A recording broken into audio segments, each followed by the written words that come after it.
Tres de los límites es cuando el punto de acumulación no es parte del dominio, el límite no está definido, eso significa que los límites laterales no están definidos, en otras palabras, son distintos los límites laterales, y obviamente, como no está definido el límite, pues el límite no existe. Entonces, ¿qué nos interesa a nosotros en realidad averiguar en el punto de acumulación? Averiguar de que estos límites sean infinitos o estos límites tiendan al infinito, ¿ya? Eso es la diferencia entre estos dos términos, ¿no? Como habíamos visto en el primer tema. Cuando hablamos de límites al infinito, significa que la variable x, a medida que se va aproximando al punto de acumulación, el límite tiende al infinito, ¿no? En este caso, la variable x, que es el punto o la variable que se aproxima al punto de acumulación, pues el límite se hace infinito. Y cuando hablamos de límites infinitos, eso se refiere cuando el resultado de calcular el límite, pues este es un infinito, ¿ya? Uno es aproximamiento y el otro es resultado. Ya, eso como apuntes podían tomar. Muy bien, entonces, ¿cuándo se da este caso? A ver, analicemos un caso básico. Yo tengo acá una función, fíjense, una función ascendente, y mientras vaya llegando a 50, en esta parte, por favor, quiero un comprendido. ¿Se está observando la gráfica? ¿Se observa? ¿Me escuchan correctamente? Sí. Sí, se observa y se escucha correctamente. Sí, sí. Ok, se observa la diapositiva, ¿no? Estamos viendo un gráfico. Bien, entonces decíamos que esta curva, que fíjense, parte de la parte de más o menos 3 o 2 o menos, ¿sí? 3 parte con una imagen ascendente, y mientras llega al valor de 50, la gráfica se hace tangente a 50, ¿no? Se hace tangente. Obviamente no corta el punto 50, ¿no? Se hace tangente. Pero esta gráfica se va extendiendo al más infinito.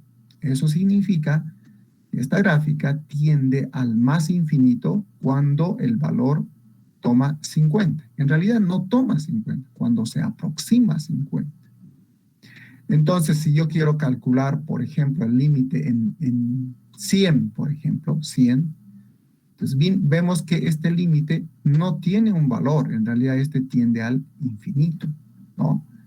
Entonces, ¿cuál es el máximo número esperado de, por ejemplo, puede ser el análisis de un producto que se vende, ya un producto que está en el mercado, y yo me pregunto, ¿cuál es el máximo número esperado de clientes al cual se tiende en el largo plazo, ¿no? Generalmente, una aplicación de esta parte de límites es la tendencia. Ya llamamos tendencia cuando yo quiero averiguar qué ocurre una determinada variable en el tiempo, largo plazo, ¿no? Y aquí podemos ver que a largo plazo, máximo, yo voy a tener 50 clientes, ¿no? En el largo tiempo. Ese es mi máximo número de clientes, dado el análisis de esta curva. Entonces diríamos que el límite de mis ventas o el límite de tener clientes en el tiempo es máximo 50, máximo. No puedo pasar más. Generalmente este tipo de eventos se dan en procesos, ya sea en el aspecto económico, en el aspecto de la ingeniería, etcétera, ¿no? Bien.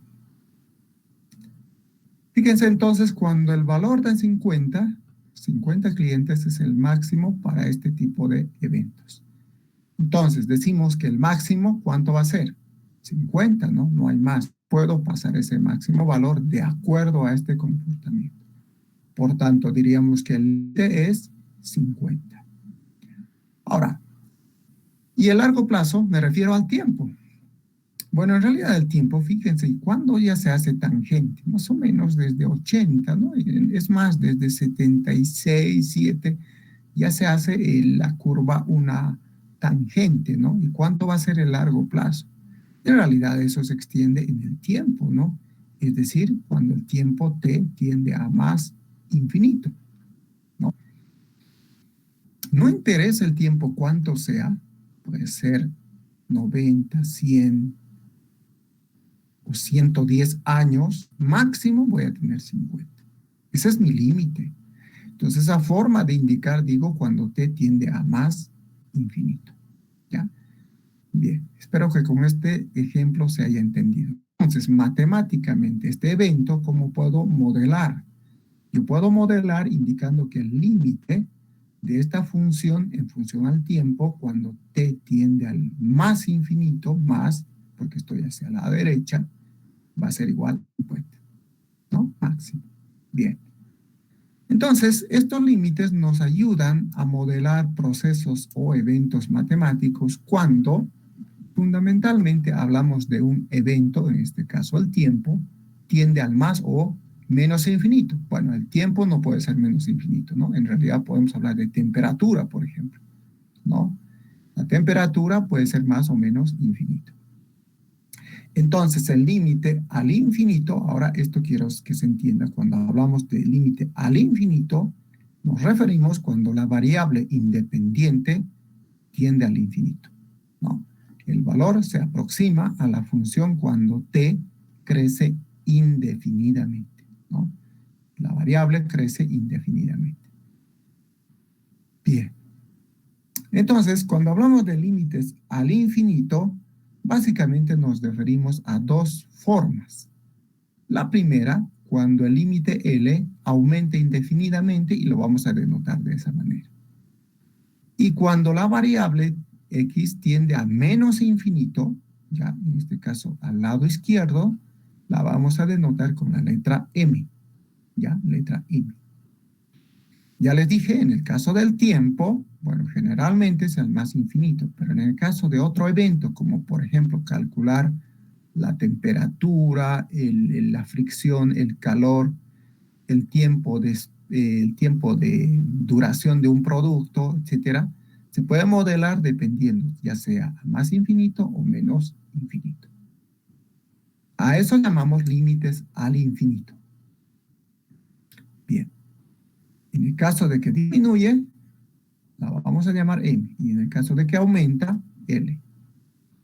Muy bien. Aquí vemos justamente un comportamiento de este tipo. Si nos fijamos, esta curva, miren, viene por acá y se va extendiendo al más infinito. Es decir, en esta parte, cuando la ordenada en Y vale L, fíjense, vale L, entonces la función va tendiendo a más infinito, ¿no? Entonces decimos cuando X tiende a más infinito, pues el valor va a ser L. Al otro lado, fíjense que sube la curva y va bajando, pero no va a cortar este punto M, no va a cortar, por tanto se va a hacer tangente. Esto indica entonces que la función tiende a menos infinito y ese valor va a ser para nosotros M. Ya M va a ser el valor. Ok, entonces con esto ya tenemos idea, ¿no? Cuando tiende a menos infinito, M, y cuando tiende a más infinito, L. Ahora, ¿cuántos casos de este tipo existen? Bueno, en realidad, los más significativos para calcular límites en este tipo de funciones se trata cuando estos son polinómicas, ¿ya? Es decir, funciones racionales enteras, ¿no? Eso quiere decir que n es un número entero y los coeficientes pueden ser fracciones, enteros o naturales. Entonces, racionales enteros. Entonces, como veíamos en el caso 1, si ustedes recuerdan, en el caso 1, ya, habíamos dicho que el límite de un polinomio por teorema es el límite que resulta de reemplazar directamente el límite, ¿no es cierto? Pero en este caso, el punto de acumulación, fíjense cuánto vale. No tiene un valor, es infinito. Infinito es, de hecho, no es un número, ¿no? Es un símbolo simplemente. Entonces aquí no conocemos el punto de acumulación. De hecho, el punto de acumulación está en más o menos infinito. Entonces, si se trata de una función polinómica, ya, para el caso de infinito, debemos sustituir. Pero sustituimos, por lo general, en el término de mayor grado, ¿no? Llamado también término dominante en este término, ¿ya? Y obviamente hacemos operaciones con el infinito. Por ejemplo, infinito elevado a n sigue siendo infinito. Y si yo tengo infinito multiplicado por cualquier valor, sigue siendo infinito. Excepto los valores cuando yo tengo, por ejemplo, un número a dividido entre infinito es 0. O si yo tengo un valor, cualquier valor a dividido entre 0 es infinito. Simplemente esas dos observaciones. Ya.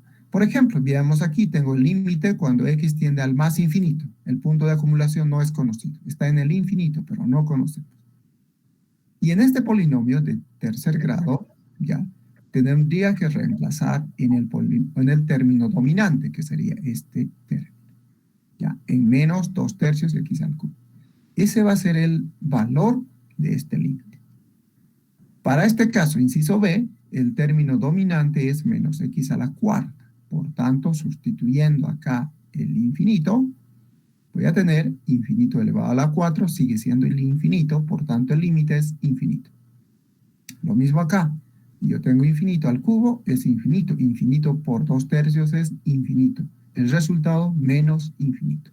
Ya, muy bien. Yo me pregunto ahora, si sabemos que para un valor n, ahora vamos a analizar funciones de la forma, funciones racionales de la forma P sobre Q, es decir, numerador y denominador. Eso significa que en el numerador existe un polinomio y en el denominador también otro polinomio. ¿Cómo calculamos el límite? Cuando estos tienden al infinito. Ok, en realidad para este caso vamos a clasificarlos en 3 casos, ya, en 3 formas. Si sabemos que para n mayor que 0, ya, cuando x tiende a n, esto siempre va a ser más infinito, ¿no? Como hemos visto acá, si es negativo, siempre va a ser menos infinito.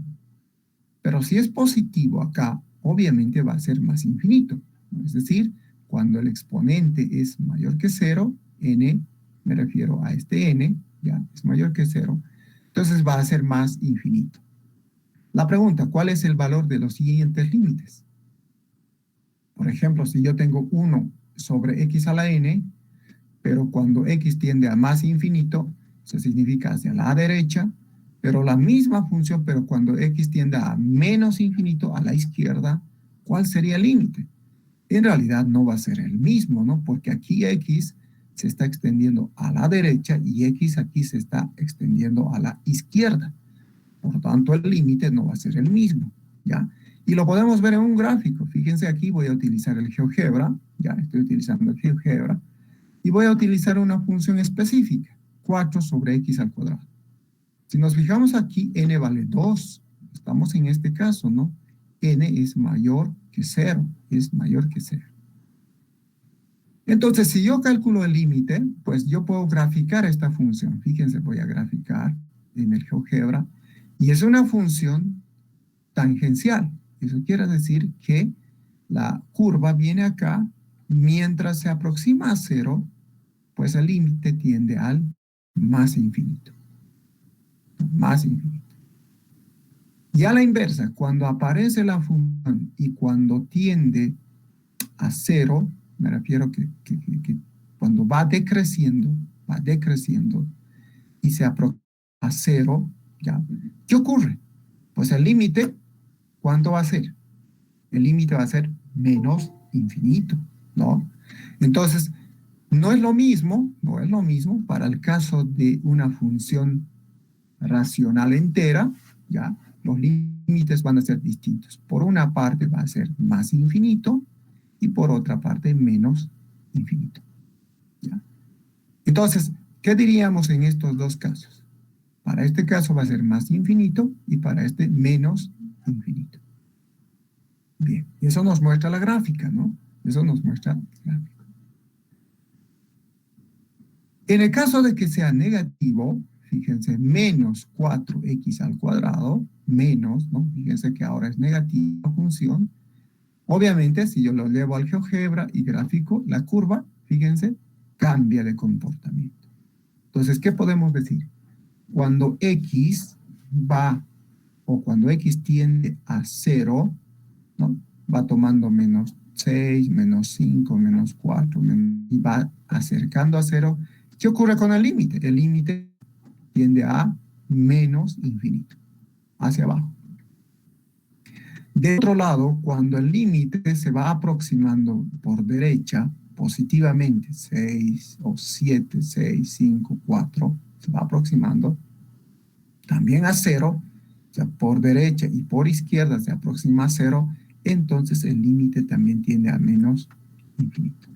Entonces, en este caso particular, cuando la función es negativa, los límites tienden al menos infinito. ¿Ya?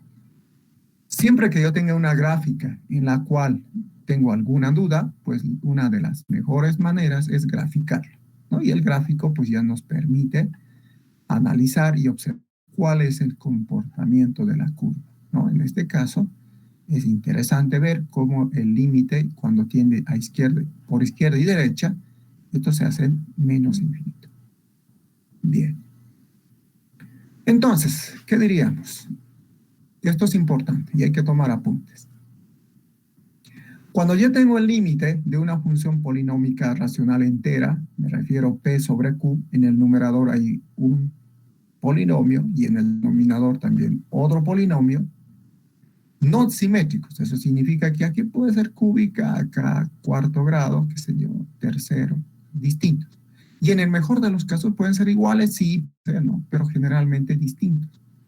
En este caso, por ejemplo, acá es una constante, ¿no? Y en el denominador es un polinomio de segundo grado.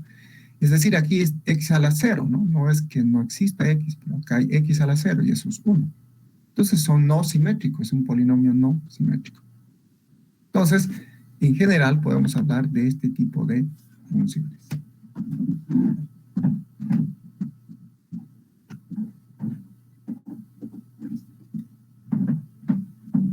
Ok.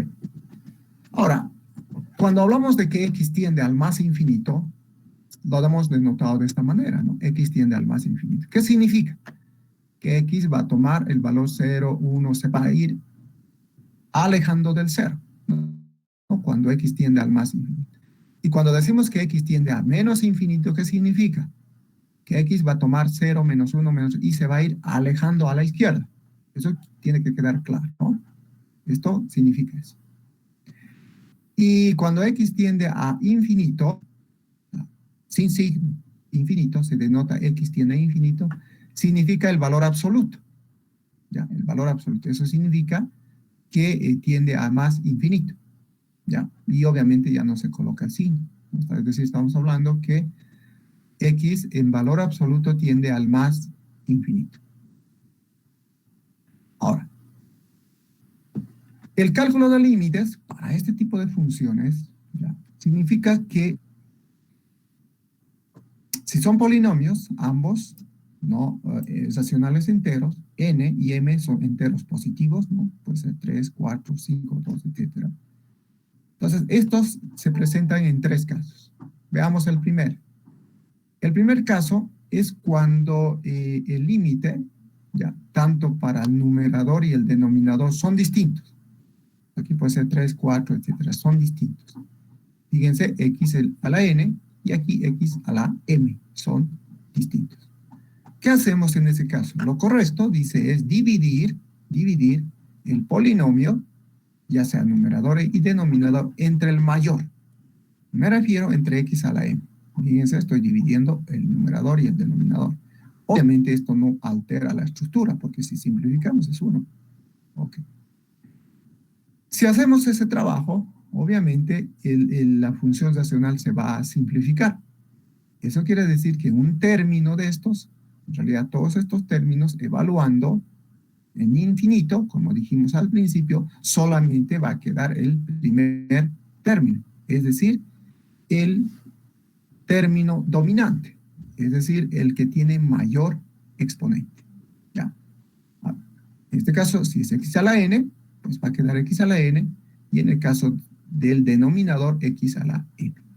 ¿Ya? Entonces, divido eso, ese es el resultado del límite, porque todo lo demás se va a hacer 0. ¿Ya? Bien, a ver, vamos a ver un ejemplo más adelante sobre esta parte.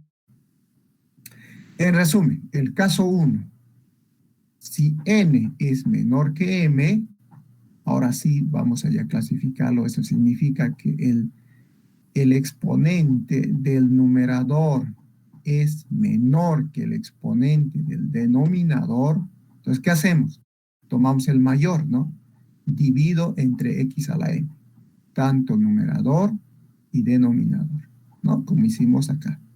Hemos dividido, ¿no? Dividir, ¿no? Ahora, cuando hacemos eso, obviamente distribuye a cada término, ¿no? A cada término algebraicamente se vería de esa forma, ¿no? Distribuyo a cada término.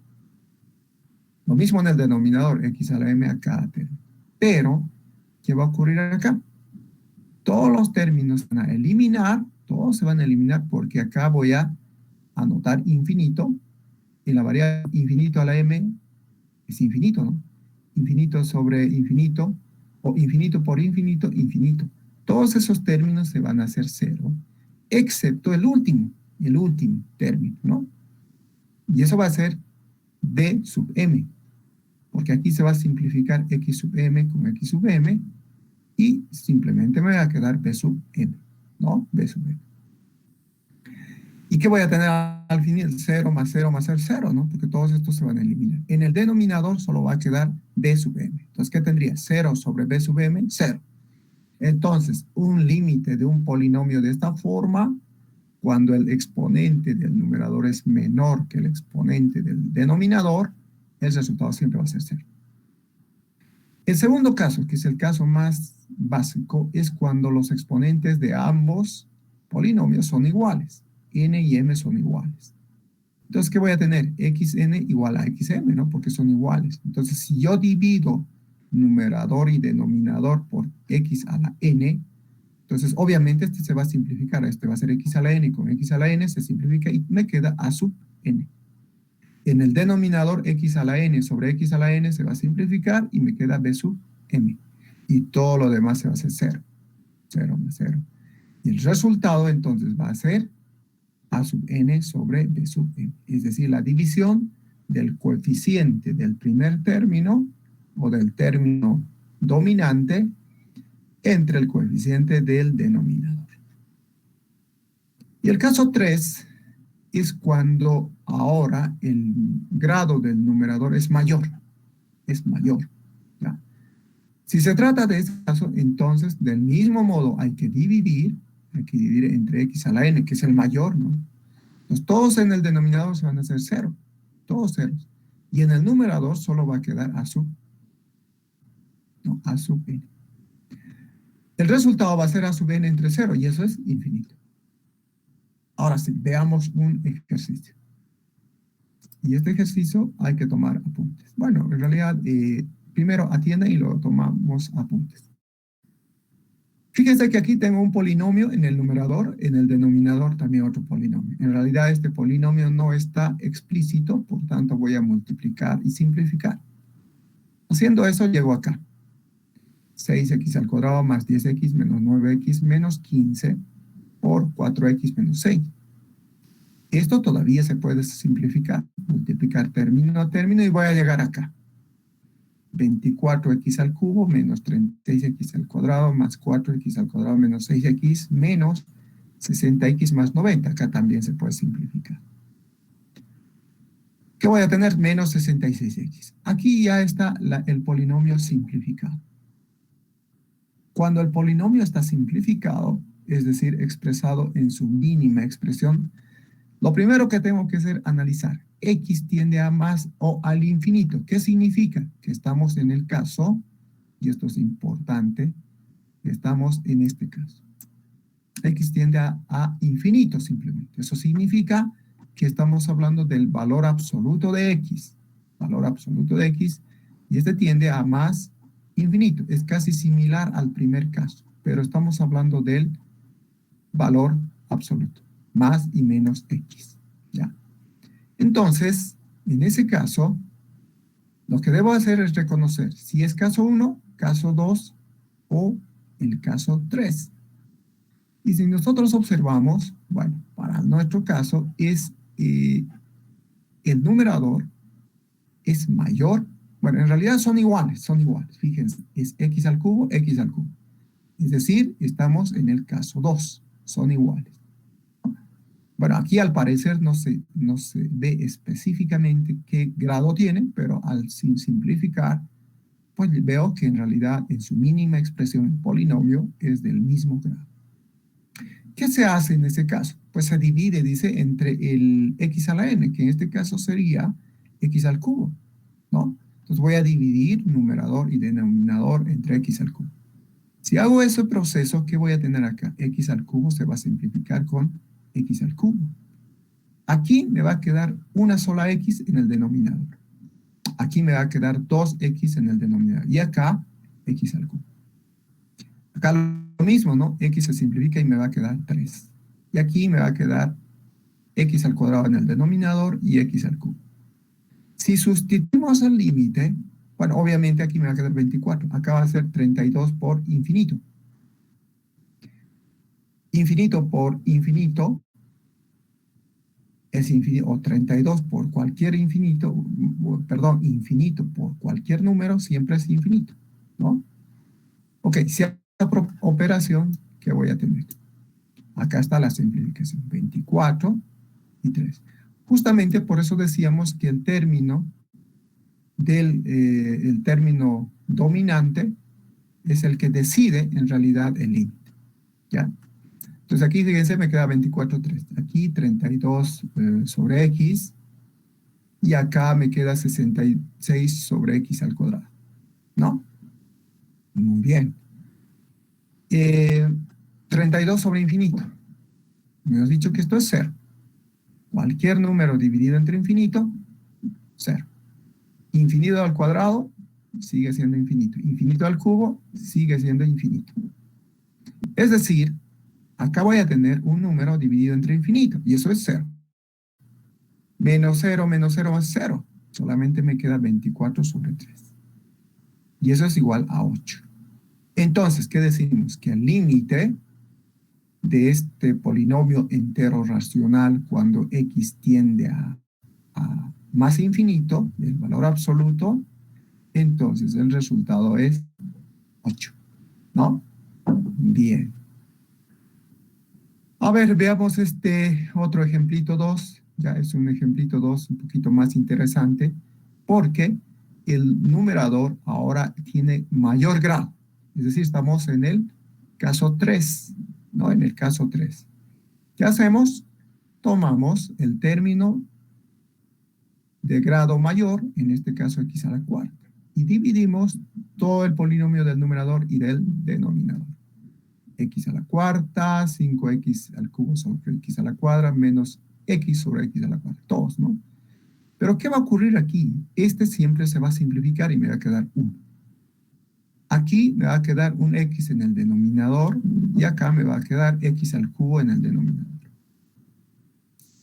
En el denominador me va a quedar 1 sobre x al cuadrado, ¿no? Porque aquí se simplifica. Y aquí 3x al cubo y aquí 1 sobre x a la cuarta. Evaluamos el límite. Eso significa sustituir en variable x al infinito. 5 sobre infinito, 1 sobre infinito al cubo, 1 infinito al cuadrado, menos 3 infinito al cubo, más 1 infinito a la cuarta. Toda potencia de infinito sigue siendo infinito, ¿no? Entonces, ¿qué voy a tener? 1 menos 5 infinito, y eso se hace 0. El único término que va a sobrar, si vale el término, es el coeficiente del mayor término, 1. Y en el denominador todos son ceros. Entonces tendría 1 sobre 0. El resultado, infinito. Entonces, ¿qué podemos decir? Que el límite, cuando x tiende al infinito de un polinomio, del caso 3, va a ser siempre infinito. Eso es lo que hemos indicado, ¿no? Bien. Acá tengo otro ejemplo. Este es un ejemplo del caso 1. ¿no? El caso 1. Cuando el grado del numerador es menor. Entonces, el procedimiento es similar. Se toma el término de mayor grado, x al cubo, ¿no? Pero aquí hay que ver, fíjense que x aquí ya es explícito. Aquí es explícito. Nos dice que x tiende a más infinito. Eso quiere decir que x está tomando el valor 1, 2, 3, 4 y se está extendiendo al más infinito. Entonces hay que tomar en cuenta esto, ¿ya? Por lo demás, la tarea algebraica es la misma. Dividido entre x al cubo, acá se va a simplificar. Aquí va a aparecer 1 en el denominador. En el numerador, pues obviamente simplificando x me va a quedar 3x, 1x al cuadrado y 7x al cubo. Evaluando el límite, es decir, sustituyendo infinito en la variable x, voy a tener 3 sobre infinito, 1 sobre infinito al cuadrado, eso es infinito, 7 infinito al cubo es infinito, y todos se van a hacer ceros, excepto en el denominador el 1. 0 más 0 menos 0, 0. 0, todos hacen 0. 0 sobre 1, 0. Eso significa que x cuando tiende al más infinito, el límite se hace 0. Es decir, el límite se aproxima a 0. Eso nos está indicando acá, ¿no? Justamente en el gráfico cuando veíamos, ¿no? Que el límite se aproxima al 0. Bien. Ahora yo los dejo estos ejercicios un poquito más simples, mucho más simples. Y volvemos en 5 minutos, ¿ya? Y yo voy a preguntar aleatoriamente cuánto es el resultado, ¿ya?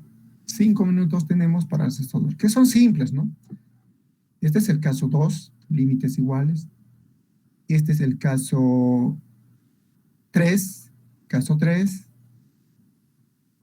simplemente cambia el límite, aquí es más infinito, menos infinito, y este es el caso 1, ¿no? Es menor grado y aquí es mayor. A ver, véanlo. Bien. Ok. Bien, lo vamos a dejar para el último momento de la clase, ¿ya? Pueden tomarse una foto o copiar para luego resolver. De hecho, en el examen va a haber una pregunta de este tipo, ¿no? Límites infinitos, que son los más interesantes probablemente, ¿no? De toda la parte de límites, del caso 1, 2 y 3, estos son los límites más interesantes porque me permite analizar los límites ya no en un punto de acumulación, ¿no? En el caso 1, el punto de acumulación es parte del dominio. En el caso 2, el punto de acumulación no es parte del dominio, pero obtengo una indeterminada. En el caso 3 es cuando el punto de acumulación no existe en realidad. Bueno, en realidad no es que no exista, pero está en el infinito. La idea es calcular qué ocurre, ¿no? En ese infinito. Ok. Bien, hasta acá entonces el contenido de la materia, ¿ya? Vamos a ir viendo más adelante en el siguiente tema algunas aplicaciones, por ejemplo, cuando en un determinado problema debo considerar límites infinitos y lo que se llama la continuidad, ¿ya? La continuidad es uno de los conceptos más importantes en el límite, ¿ya? Y eso lo vamos a ver en el siguiente tema. Obviamente no va a entrar al examen el concepto de continuidad, ¿ya?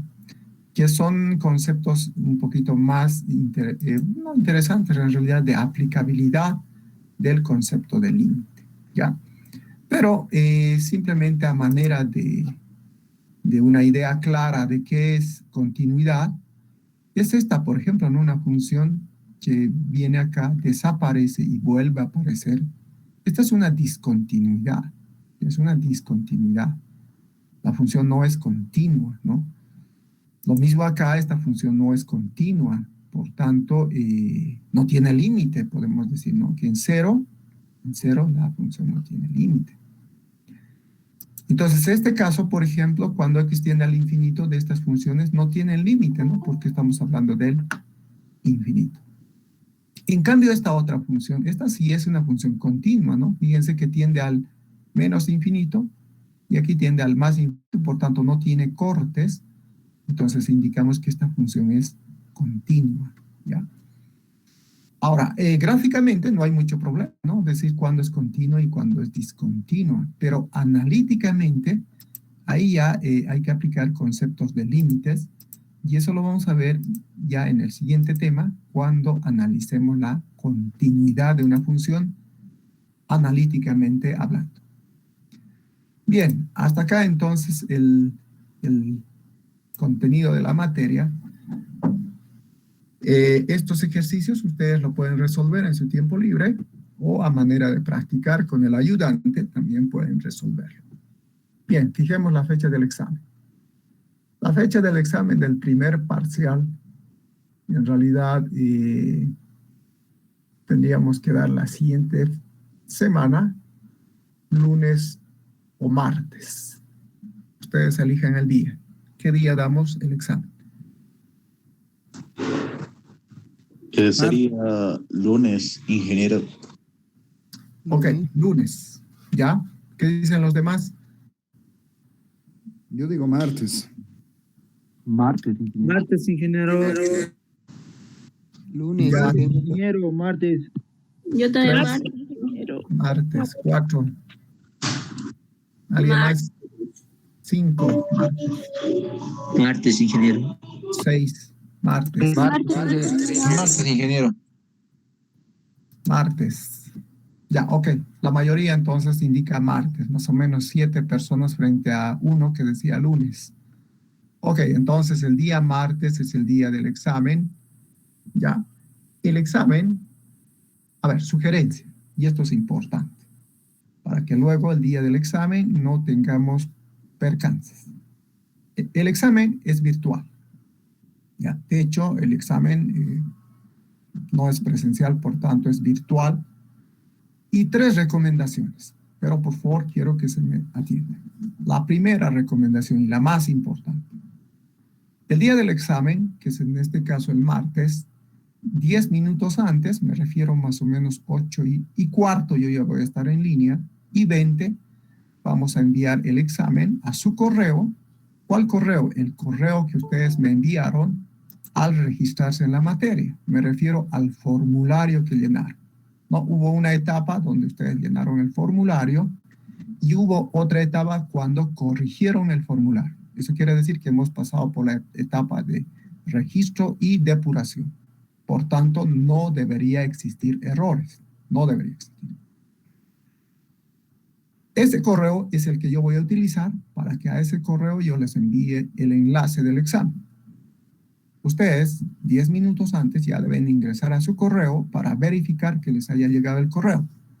Obviamente existe y va a existir 1 o 2 personas que me van a indicar no me ha llegado el correo, no me ha llegado el enlace. 2 razones puede existir. Primera, de que no hayan enviado su correo correctamente, a pesar de pasar por las 2 etapas. Bueno, eso ya es responsabilidad del estudiante. Ya. Siempre hay un despistado, ¿no? Que no ha corregido, no se ha registrado, no ha llenado el formulario, etc. Bueno, eso evitemos ya esos percances, ¿no? Eso ya es responsabilidad del estudiante. Si a alguien no le llega, pues obviamente tiene que pensar, es obvio, ¿no? De que ha mandado mal su correo o definitivamente no ha llenado el formulario. Entonces evitemos de hacer, ¿cómo lo llamaríamos? Evitemos de, a ver, ¿qué término podemos utilizar? Evitar, ¿cómo diríamos? Hacer perder el tiempo, ¿no? O probablemente, en vez de reclamar, lo correcto es, deberían preguntarse si han llegado correctamente, ¿ya? O no han llenado el formulario. Entonces, evitemos las polémicas. Ese es el tema. Evitemos hacer polémica, ¿ya? Va a haber 1 o 2, ¿no? Lo mejor es, para el segundo parcial, corregir ese error, porque la base de datos yo no puedo abrir el día del examen y corregir su correo, imposible. Por eso hubo una etapa mucho más antes, ¿ya? Bien, esa recomendación, entonces, quienes no hayan llenado el formulario, no hayan corregido, etcétera, de hecho no les va a llevar el examen. Entonces no hay que hacer polémica. simplemente mejorar al segundo parcial, ¿ya? Porque esa es la responsabilidad del estudiante. No es del docente ni de la Dirección de Tecnología de la Información y la Comunicación. Entonces, el día del examen se va a enviar el enlace a su correo y ustedes deben estar pendientes 10 minutos antes. El examen se habilita 8:30 en punto y existen 10 minutos de tolerancia, hasta 8:40, para algún percance, En esos 10 minutos pueden ingresar, obviamente, de ahí para adelante la aplicación se cierra. No es que el docente lo cierra la aplicación o de repente ya no quiere que ingrese, no.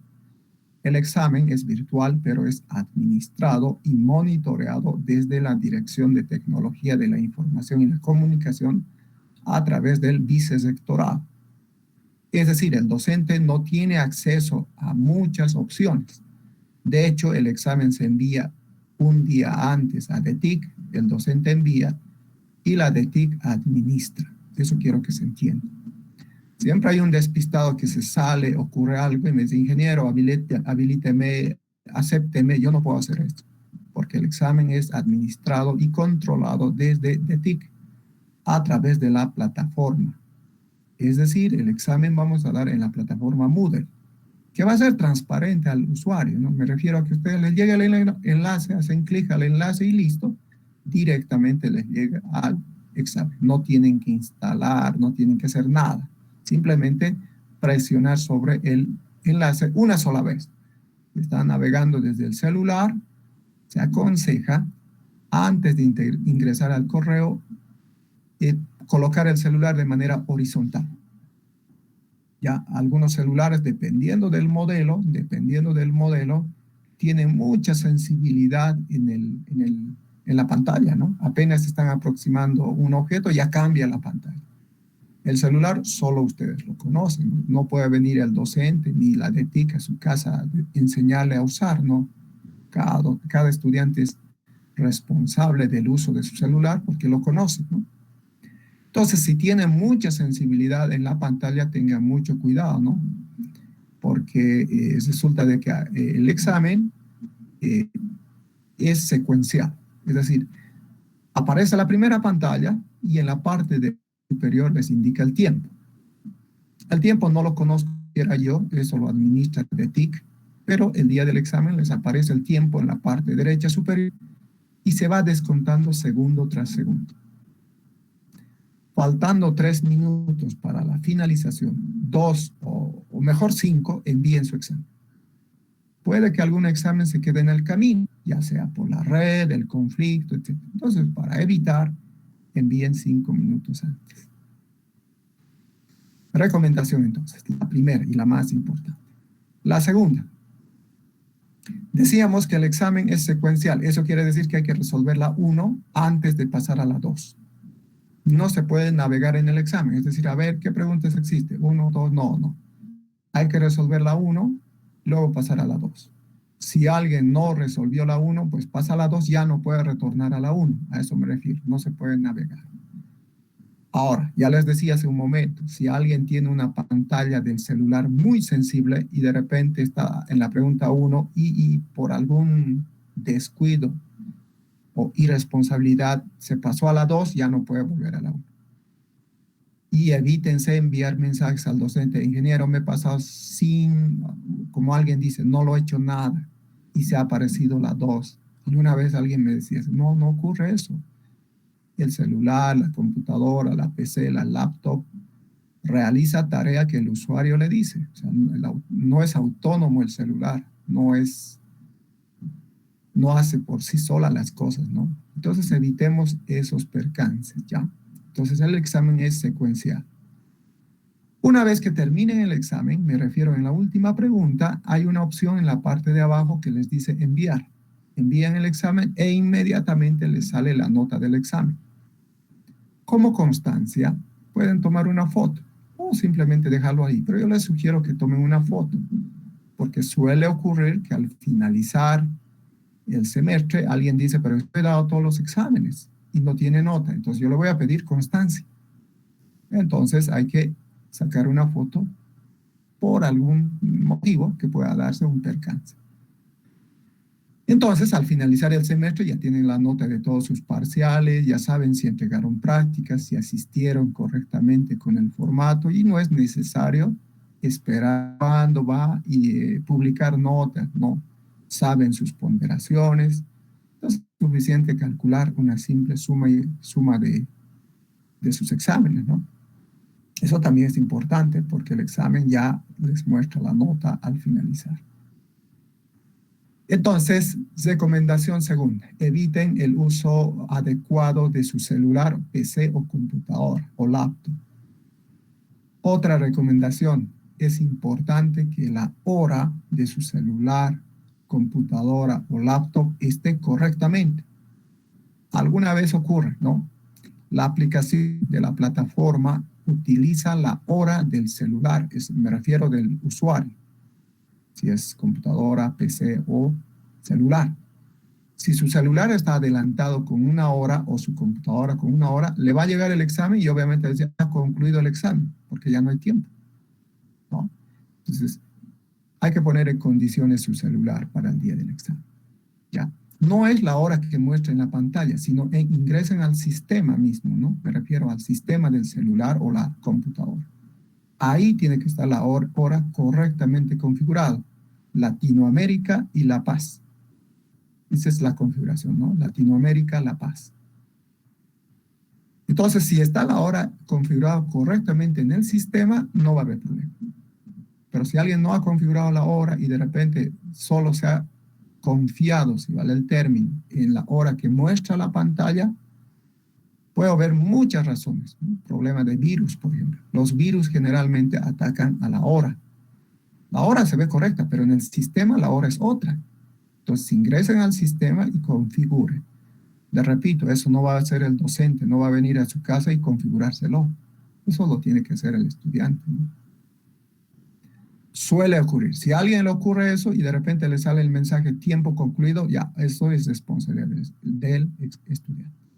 Eviten hacer polémica y llamando o escribiendo, ingeniero, me ha salido, me mandan una foto, me ha salido eso. Se supone que ha ocurrido ese percance y eso ya es responsabilidad del estudiante.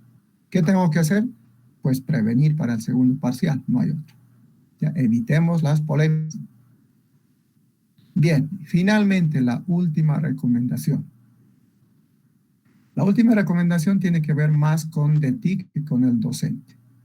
Como el examen es virtual y está siendo administrado a través de la plataforma, pues el día del examen sí o sí hay que habilitar su cámara.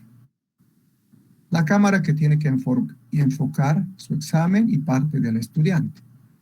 No tiene que comprar 2, 3 cámaras, ¿no? Suficiente la cámara del celular o la cámara de la computadora, ¿no? Ahora, alguna vez alguien me dice, ingeniero, por querer habilitar la cámara o por querer responder el micrófono, se me ha salido la aplicación. ¿Pero por qué? O sea, la aplicación, ya les dije, no se sale por sí sola. La aplicación se sale o qué sé yo, se elimina porque el usuario utilizó mal el celular o la computadora, ¿no?